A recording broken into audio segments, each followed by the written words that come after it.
Bapak mau ganti puasa? Iya Pak Ustadz. Berapa hari tinggal? Nggak ingat. Akil balik umur berapa? Umur 10.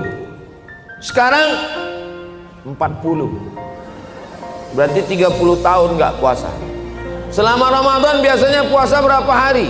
Hari pertama dan hari terakhir. Berarti 1 tahun 28 hari. Berarti kalau 10 tahun 280 hari. Itu kelihatannya aja banyak Pak. Tapi kalau diqadha 1 tahun lunas 90 hari. Senin Kamis, Senin Kamis, Senin Kamis 8 hari. 10 bulan 80 hari. 11 bulan 88 hari. Tambah 2 hari 90 hari setahun. Kalau dilaksanakan badan sehat, hutang lunas, dan bonus irit belanja. Bagaimana dengan suami yang bekerjanya sebagai kuli? Bolehkah tidak berpuasa dan bagaimana caranya untuk menyikapi hal tersebut? Bagi pekerja berat, kerja tambang, mohon maaf tadi pertanyaannya kuli, pemikul di pelabuhan, pagi dia tetap makan sahur. Tidak boleh dia berniat hari ini saya nggak puasa, nggak boleh. Dia tetap makan sahur. Ketika dia bekerja dia tidak sanggup, dia buka. Dia batalkan puasanya, nanti dia ganti di hari yang lain. Begitu kata ulama, pendapat yang paling kuat yang saya pilih. Nggak boleh kita ini berniat nggak puasa, itu nggak boleh. Tetap dia berniat puasa. Ketika dia tidak kuat, dia minum, dia makan. Catat berapa yang tinggal. Ya Allah, saudara-saudaraku, sebetulnya mereka ini imannya kuat, tapi takdir berkata lain. Makanya saya anjurkan bayar zakat itu sebelum Ramadan. Supaya apa? Ada saudara kita yang pekerja berat, supaya mereka bisa berpuasa. Kasih mereka, Bapak berapa kebutuhannya sebulan? 3 juta, kasih dia, supaya dia bisa berpuasa dengan keluarganya nanti di luar Ramadan. Tapi kalau tidak bisa juga, maka begitulah caranya, nanti digantinya di luar Ramadan. Itu bagi pekerja berat. Jelas? Wallahu a'lam bishawab. Ustaz, pertanyaan kedua. Assalamualaikum Ustaz. Waalaikumsalam. Bagaimana cara mengganti puasa yang lupa berapa hari katanya? Bapak mau ganti puasa? Iya Pak Ustadz. Berapa hari tinggal? Nggak ingat. Akil balik umur berapa? Umur 10. Sekarang 40. Berarti 30 tahun nggak puasa. Selama Ramadan biasanya puasa berapa hari? Hari pertama dan hari terakhir. Berarti 1 tahun 28 hari. Berarti kalau 10 tahun 280 hari. Itu kelihatannya aja banyak Pak. Tapi kalau diqadha 1 tahun lunas 90 hari. Senin Kamis, Senin Kamis, Senin Kamis 8 hari. 10 bulan 80 hari. 11 bulan 88 hari. Tambah 2 hari 90 hari setahun.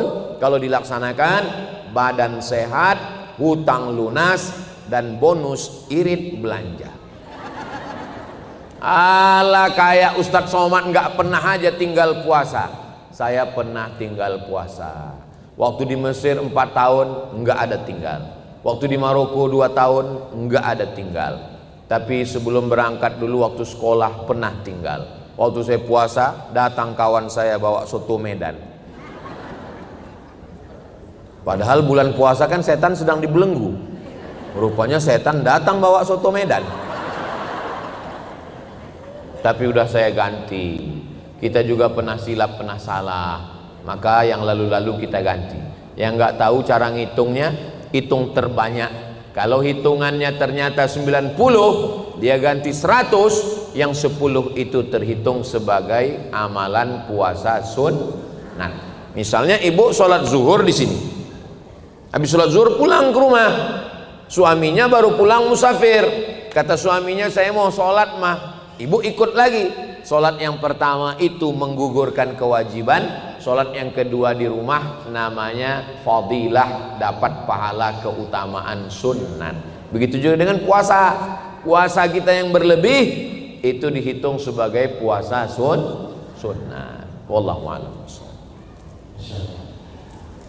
Pertanyaan ketiga Ustaz dari jemaah, bagaimana cara agar kita bisa istiqomah merawat spirit Ramadan juga di luar bulan Ramadan? Cara istiqomah yang pertama berjamaah. Tadi banyak sekali foto-foto dengan ibu-ibu komunitas ini, komunitas Asyifa ulang tahun yang ke-6, komunitas ini banyak sekali. Bagus. Jadi ibu-ibu yang sudah ini pun saya lihat komunitas ini banyak ini. Kelihatan dari warna jilbabnya. Ada yang jilbab pink, ada yang hitam. Yang sudah berjamaah mudah-mudahan istiqomah. Ngaji rutin pekanan sore Jumat, ada ngaji bulanan, ada grup WhatsApp, supaya di setiap bulan itu diajak kawan, kasih tugas. Untuk bulan ini kamu yang bertugas tahajud call, telepon kami ya. Pekan ini kamu yang bertugas, telepon, bro, brother, sister, tahajud, tahajud, tahajud, tahajud. Habis itu dia pun tidur. Jadi dengan berjamaah, jangan sendirian, jangan sendirian. Man syadza finnar, siapa yang sendirian masuk neraka. Maka mesti berjamaah. Syarat yang pertama supaya kita ini bisa istiqomah berjamaah. Saya berjamaah. Kami ada komunitas, ada muzakarah, saling mengingatkan. Kalau saya salah diluruskan.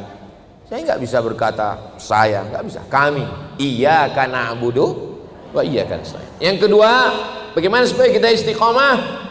Kalau ada orang sakit, lihat. Melihat orang sakit itu, banyak orang menyangka kalau dia melihat orang sakit dia sedang membahagiakan. Bukan. Melihat orang sakit itu nasihatnya ke kita. Kamu pun juga bisa sakit. Makanya menjenguk orang sakit itu lebih banyak doa, jangan nanya. Ini nanya, sakitnya mana, biayanya berapa? Bertambah sakit dia.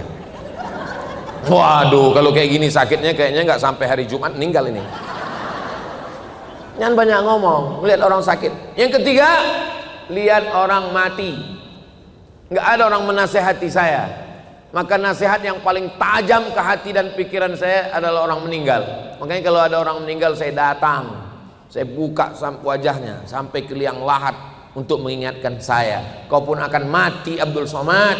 Semuanya tinggal Pak. Bapak yang hebat-hebat, yang kaya-kaya, yang pejabat, yang konglomerat, tinggal semuanya.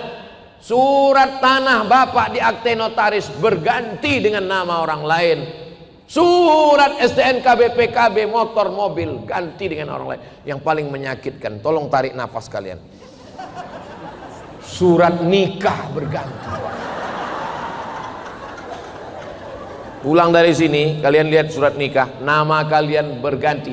Mereka hanya menunggu 4 bulan 10 hari. Setelah itu nama kalian berganti dengan nama Bronis Brondong Manis.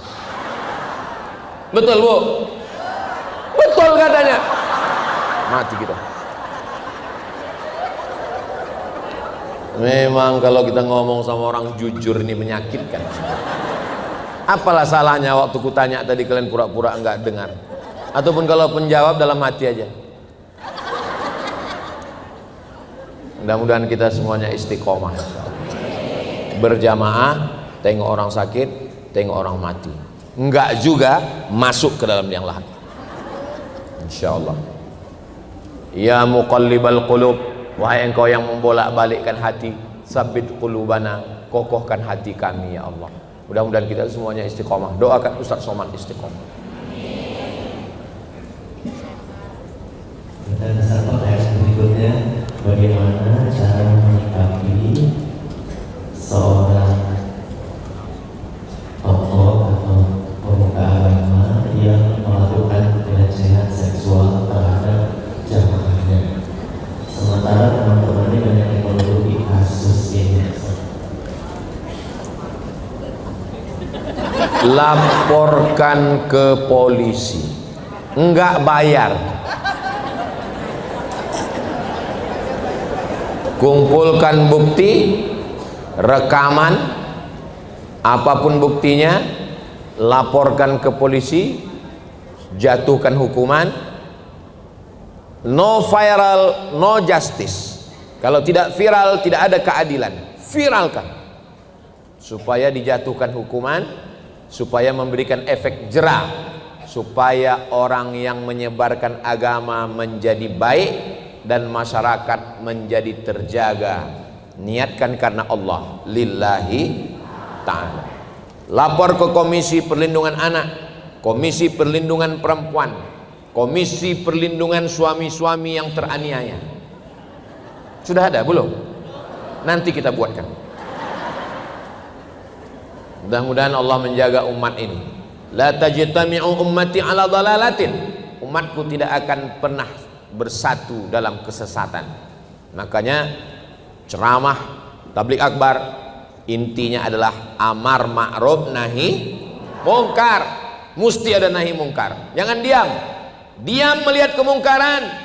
As-sakitu anil haq syaitan akhras. Orang yang diam melihat kemungkaran berarti dia adalah setan bisu. Itu kata Imam Abu Ali Ad-Daqqaq. Jadi jangan diam, berani. Ibu-ibu, kira-kira masalah-masalah begini yang lebih berani ini bapak-bapak atau ibu-ibu?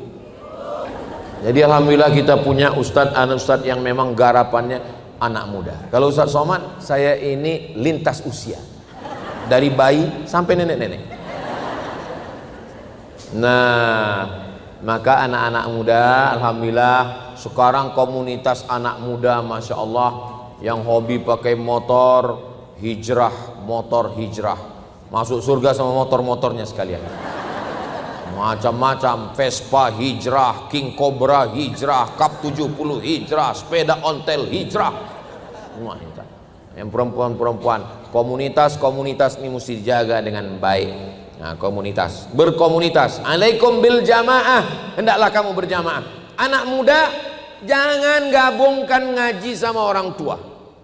Saya udah nanya sama anak muda, kenapa kalian gak mau ngaji ke masjid? Kami ini Pak Ustadz maunya ngaji ini bagaimana meraih cita-cita. Kami mau jadi dokter, kamu mau jadi polisi, kami mau jadi tentara. Pas kami datang pengajian ke masjid, judulnya malam pertama di alam barzakh. Horor Pak Ustadz. Jadi tolong buatkan ngaji anak muda. Teman saya di Aceh punya komunitas ngajinya di kafe. Anak-anak muda main skateboard, pokoknya mainlah tarik tambang segala macam. Kalau perlu di masjid yang lapangannya luas depan itu ada lapangan futsal. Jadi anak muda diajak main futsal, olahraga, ngobrol-ngobrol. Anak muda nggak perlu ceramah lama-lama. Ini yang ceramah lama lebih dari 1 jam, ini orang tua semua ini. Anak muda itu ceramahnya paling lama 15 menit. Habis itu langsung dialog interaktif. Temanya misalnya bahaya narkoba. Hadirkan 4 narasumber. Polisi, tentara, dokter, dan Kang Edwin. Kang Edwin ini kan hadirkan mereka semua, dialog. Baru kemudian mereka tanya jawab. Bagaimana menurut Bapak polisi tentang narkoba? Siapa saja yang pakai kami tembak, kata polisi. Kemudian tanya apa ini? Bagaimana Bapak TNI? Kami sebagai TNI menjaga kedaulatan negara, jangan sampai ada yang pakai narkoba. Kalau ada yang pakai narkoba, kami tenggelamkan. Habis itu tanya dokter, gimana Bu dokter? Biasanya dokter kan lembut. Kami sebagai dokter, kalau ada yang pakai narkoba itu nanti resikonya ada 3. Pertama sakit, kedua gila, ketiga mati. Habis itu dari Kang Edwin, bagaimana anak muda? Anak muda kita akan ajak lari pagi, olahraga, jogging, sehat. Bagaimana menurut Ustadz Somad? Menurut saya ini pecandu narkoba ini kita sesuai dengan hukum Islam. Kalau enggak kita pancung, kita hukum mati aja. Dialog, interaktif semuanya. Anak muda ini mesti diajak dengan bahasa anak muda. Bilisani qaumi. Jangan bayangkan yang di sekeliling Nabi itu orang-orang tua. Mohon maaf, yang tua jangan tersinggung. Saya sekarang ini tidak melihat ada orang tua di sini. Ini nggak ada orang tua. Ini yang ada ini adalah orang tua yang terjebak di tubuh anak muda. Ini muda semua. Yang ngaji, yang ke masjid, yang aktif itu muda, walaupun usianya tua. Usia itu kan bukan masalah angka, tapi masalah rasa. Begitu cara menghibur hati orang yang hampir tersinggung. Nah, maka anak muda ini kalau kita jaga, kalau mau melihat bagaimana Indonesia 30 tahun ke depan, lihatlah anak muda sekarang. Kalau anak mudanya sekarang LGBT, nauzubillah, kalau anak mudanya sekarang narkoba, sakau, maka 30 tahun lagi Indonesia belum tentu ada, bubar. Apalagi sekarang katanya Indonesia sudah gelap. Mudah-mudahan terang lagi insyaallah. Amin ya rabbal